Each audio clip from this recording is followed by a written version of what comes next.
Hello दोस्तों, स्वागत है आपका रेडिकल क्लासेस में। यह हमारी इतिहास की 1500 प्लस MCQs क्वेश्चंस की सीरीज है, जिसमें हम टॉपिक वाइज इतिहास को कवर कर रहे हैं। तो आज का हमारा टॉपिक है यूनानी आक्रमण। इससे संबंधित हम कुछ फैक्ट्स को देखेंगे और साथ ही विभिन्न एग्जाम्स में आए हुए क्वेश्चंस को रिवाइज करेंगे, जैसे IAS, UPSC, BPSC, MPSC, ठीक है। ऐसे कुछ PCS लेवल के क्वेश्चंस को हम रिवाइज करेंगे। तो चलिए, द अलेक्जेंडर यानी सिकंदर महान। तो सिकंदर महान मैसिडोन के राजा फिलिप द्वितीय के पुत्र थे और इनके गुरु थे अरस्तु, राजनीतिक विज्ञान के जनक अरस्तु। तो ये चाहते थे दुनिया पर राज करना, कि किस तरीके से दुनिया पर राज करा जाए, यानी इनका एक ही सपना था दुनिया पर राज करना। और ये है साइड में चंद्रगुप्त मौर्य, तो मौर्य वंश के संस्थापक यानी, और भारतवर्ष को एक सूत्र में पिरोकर सारे भारत पर, एक संपूर्ण भारत पर, भारतवर्ष पर इन्होंने राज किया। तो वो है ये चंद्रगुप्त मौर्य। सिकंदर महान के साथ साथ एक और नाम भारत में बहुत अदब से लिया जाता है, वो नाम है राजा पोरस। तो राजा पोरस ने सिकंदर से बहुत ही भीषण युद्ध हुआ, इनका झेलम नदी के तट पर युद्ध हुआ था, जिसमें बेसिकली कहा जाता है कि सिकंदर की जीत हुई, पोरस की हार हुई थी। लेकिन सिकंदर इनकी वीरता से बहुत ज़्यादा प्रभावित हुए थे, यानी भारत में किसी की वीरता से प्रभावित हुआ सिकंदर, तो वो थे राजा पोरस। तो इनके बारे में भी हम आगे पढ़ेंगे। तो आप हमारे करंट अफेयर के टेलीग्राम चैनल से जुड़ सकते हैं, @करंट अफेयर क्विज करके आप @डेली करंट अफेयर्स क्विज 1, देखिए यहाँ पर ये लिंक दिया हुआ है, आप इससे डायरेक्ट हमारे टेलीग्राम चैनल पर करंट अफेयर्स के लिए जुड़ सकते हैं। और @ करके चैनल का नाम यानी रेडिकल क्लासेस आप डालोगे तो हमारे रेडिकल क्लासेस वाले चैनल से आप जुड़ जाओगे, ठीक है। तो देखिए, हमने कौन कौन से टॉपिक हम कवर कर चुके हैं। ये हमारा 8th टॉपिक है, यूनानी आक्रमण। इससे पहले हम ये सभी टॉपिक और 6ठी शताब्दी ईसा पूर्व राजनीतिक दिशा, यानी हम ये सभी टॉपिक्स डिस्कस कर चुके हैं। और आज का टॉपिक है हमारा यूनानी आक्रमण, और आगे भी हम इस तरीके से इन टॉपिक्स को कवर करेंगे। तो आप इन पिछले टॉपिक्स को, आगे भी सभी टॉपिक्स को एक साथ देखने के लिए प्लेलिस्ट कंप्लीट हिस्ट्री के नाम से जो प्लेलिस्ट है, आप उसे चेक कर सकते हैं। ये आपको डिस्क्रिप्शन बॉक्स में भी और कमेंट सेक्शन में भी आपको इसका लिंक मिल जाएगा, कंप्लीट हिस्ट्री प्लेलिस्ट का। तो देखिए, आइए चलिए फैक्ट्स की बात करते हैं कि यूनानी आक्रमण से संबंधित जो फैक्ट्स हैं उन्हें हम देखते हैं। तो सबसे पहला फैक्ट है दारा प्रथम, जो 522 से 486 ईसा पूर्व का एक राजा है। उसके अभिलेख हैं कुछ, जो हैं वेहिस्तून, पारसीपोलिस तथा नक्श-ए-रुस्तम। तो वेहिस्तून अभिलेख जो है, इससे पता चलता है कि दारा प्रथम के 30 प्रांत थे, ठीक है। जो ये दारा प्रथम है, इसके 30 प्रांत थे, ये पता चलता है वेहिस्तून के अभिलेख से, ठीक है। तो हेरोडोटस, जिसे इतिहास का पितामह कहा जाता है, उनकी जानकारी, उनके द्वारा हमें जानकारी प्राप्त होती है कि भारत दारा के साम्राज्य का 20वां प्रांत था, ठीक है। जो ये दारा प्रथम है, इसके साम्राज्य का 20वां प्रांत था, ये बात हेरोडोटस ने लिखी है। वहीं हम बात करते हैं वेहिस्तून अभिलेख की। तो वेहिस्तून अभिलेख से भारत और पारसिक संबंध के विषय में महत्वपूर्ण सूचना प्राप्त होती है, ठीक है। भारत और पारसिक संबंधों के बारे में जो सूचना प्राप्त होती है वो वेहिस्तून के अभिलेख से प्राप्त होती है, और ये दारा प्रथम का था। नेक्स्ट हम बात करते हैं कि पारसिक संपर्क के परिणाम स्वरूप भारत के पश्चिमोत्तर प्रदेशों में खरोष्टी नामक नई लिपि का जन्म हुआ, ठीक है। जो खरोष्टी लिपि आई वो भारत के पारसिक संबंधों के कारण भारत में आई थी। वहीं आगे हम बात करते हैं महापद्म नंद, जो नंद वंश के संस्थापक हैं, महापद्म नंद।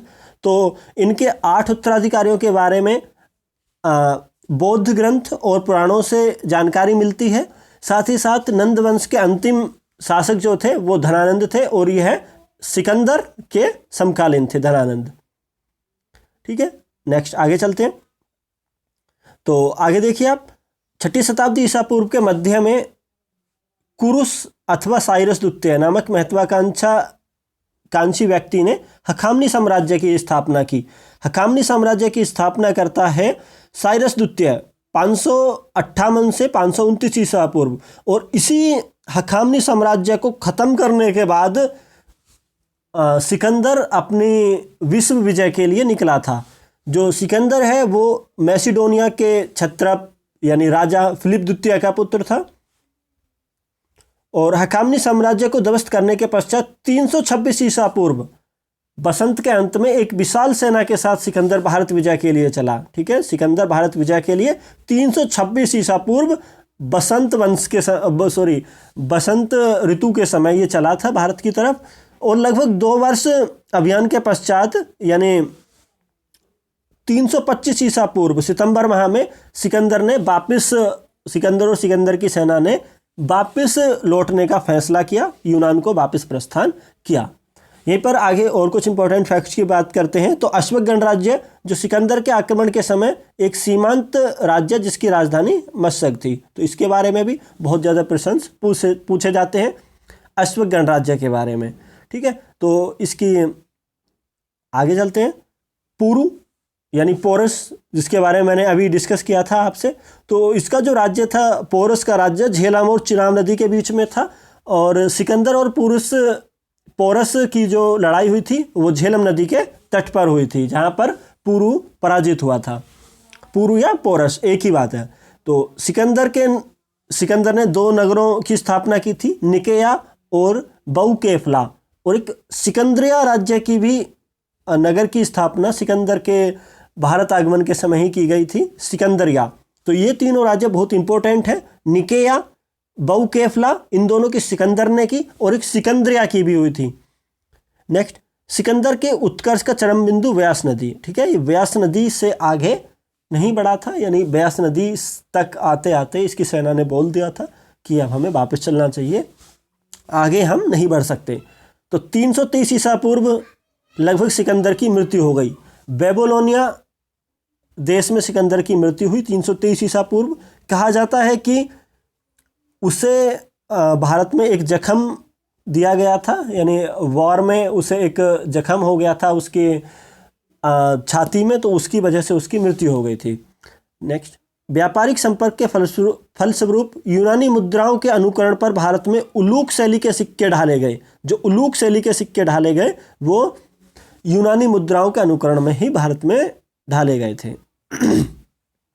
नेक्स्ट, चलिए क्वेश्चंस को देखते हैं। इससे संबंधित यूनानी आक्रमण से संबंधित क्वेश्चंस पे अब हम डिस्कस करने वाले हैं। तो फर्स्ट क्वेश्चन है हमारा जो IAS प्री 2000 में आया हुआ है।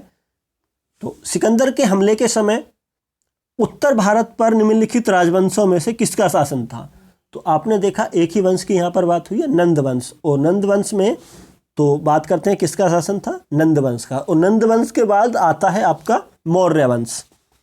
नेक्स्ट क्वेश्चन नंबर 2, और नंद वंश के जो अंतिम शासक हैं वो कौन से हैं? आप चलो मैं बता देता हूँ। धनानंद है नंद वंश के अंतिम शासक, जो सिकंदर के समकालीन भी थे। क्वेश्चन नंबर 2, निम्नलिखित में से मगध का कौन सा राज्य सिकंदर महान के समकालीन था? तो मगध का राज्य धनानंद सिकंदर के समकालीन था। ये BPSC 2000 में आया हुआ है ये वाला question, question number 2। Question number 3, तो क्वेश्चन नंबर 3 आपका ये UPPCS मेंस 2013 का क्वेश्चन है। युद्ध भूमि में बड़ी संख्या में सैनिकों के मारे जाने अथवा आहत हो जाने के बाद किस भारतीय गण अथवा राज्य की स्त्रियों ने सिकंदर के विरुद्ध शस्त्र धारण किया था? UPPCS मेंस 2013 में आया हुआ है कि कौन सा वह गणराज्य था जिसकी स्त्रियों ने भी सिकंदर के विरुद्ध शस्त्र धारण किए थे? तो ये था मशग। ठीक है, और इसकी एक खास बात और मैं बता दूं आपको कि सिकंदर ने इन सभी स्त्रियों को मौत के घाट उतार दिया था। नेक्स्ट क्वेश्चन नंबर 4, उस भारतीय राजा का नाम बताइए जिसे सिकंदर ने झेलम नदी के तट पर पराजित किया था। तो झेलम नदी के तट पर कौन सा राजा पराजित हुआ था? तो वो था राजा पुरु यानी पोरस। नेक्स्ट क्वेश्चन नंबर 5, निम्नलिखित कथनों पर विचार कीजिए। ये यूपीपीसीएस प्री 1998 यानी 1998 का क्वेश्चन है। कथन ए को पढ़ते हैं। लगभग 2 वर्ष के अभियान के पश्चात सिकंदर महान ने 325 ईसा पूर्व में भारत छोड़ दिया। तो भारत छोड़ दिया 325 ईसा पूर्व में। चलो नेक्स्ट, हाँ भारत उसने 325 ईसा पूर्व सितंबर माह में ही छोड़ा था। कारण आर, वह चंद्रगुप्त मौर्य से पराजित हुआ था। अब देखिए नहीं, कारण आर गलत है, वह चंद्रगुप्त मौर्य से पराजित नहीं हुआ था। ए सही है, उसने 325 ईसा पूर्व भारत छोड़ा और 326 ईसा पूर्व आया, 25 में छोड़ा। ठीक है, तो ए सही है परंतु आर गलत है, ऑप्शन सी इसका सही हो जाता है। नेक्स्ट क्वेश्चन नंबर 6, निम्नलिखित में से कौन सिकंदर के साथ भारत में नहीं आया था? ठीक है, जो सिकंदर के साथ भारत में नहीं आया था, तो डाइमेकस, जो डाइमेकस है सी, ऑप्शन नंबर सी, ये सिकंदर के साथ भारत नहीं आया था। और स्ट्रेबो के अनुसार, स्ट्रेबो जो है उनके अनुसार सीरिया के राजा एंटियोकस ने डाइमेकस नामक अपना एक राजदूत बिंदुसार की राज्यसभा में भेजा था। यानी चंद्रगुप्त मौर्य के बाद बिंदुसार होता है, तो ये उसकी राज्यसभा में आया था। बाकी नियार्कस और आनेसिक्ट्रिस और अरिस्टोब्यूल्स ये सभी सिकंदर के साथ आए थे। वीडियो को अंत तक देख। क्वेश्चन नंबर 7 भी है इसमें। क्वेश्चन नंबर 7 हम बात करते हैं, तो क्वेश्चन नंबर 7 में देखिए, भारत में सिकंदर की सफलता निम्न कारणों से थी। तो ये भी बहुत इंपॉर्टेंट क्वेश्चन है और ये अनेकों बार एग्जाम्स में आया हुआ है, जैसे कि यूपीपीसीएस प्री 2000 और यूपीपीसीएस प्री 2003 और भी बीपीएससी में भी, और एक यूपीयूडीए में भी 2002 में आया हुआ है। तो देखते हैं, फर्स्ट देखते हैं, उस समय भारत में कोई केंद्रीय सत्ता नहीं थी। चलो देखते हैं, उसकी फौज बेहतर थी। चलो आगे देखते हैं, उसे देशद्रोही शासकों से सहायता मिली। नेक्स्ट, वह एक अच्छा प्रशासक था। तो इसके बारे में कौन से ऑप्शन सही हो सकते हैं?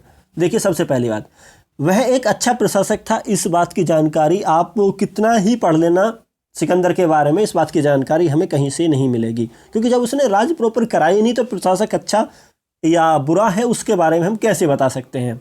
तो देखिए, फर्स्ट स्टेटमेंट को हम दोबारा से देखते हैं। उस समय भारत में कोई केंद्रीय सत्ता नहीं थी, तो ये बात बिल्कुल सही है।